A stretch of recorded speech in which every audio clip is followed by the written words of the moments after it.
விருஞ்சிபுரத்தில் இருக்கு. விருஞ்சிபுரத்துக்கும் வேலூருக்கும் நடுவில் இந்த ஷேன்பாக்கம்.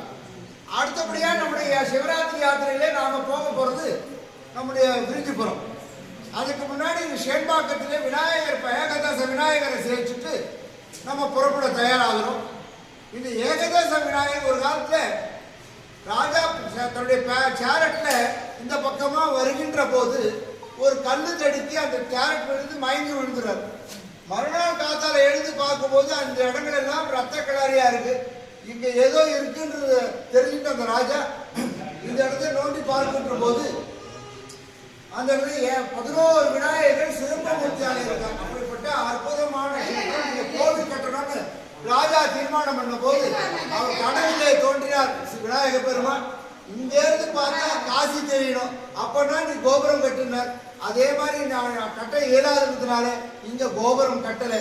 எப்படி நம்முடைய திருச்சியிலே வெக்காளியம்மன் கோவிலில் மேற்கூரை இல்லையோ அதே போல இந்த கஷேத்திரம் மேற்கூரை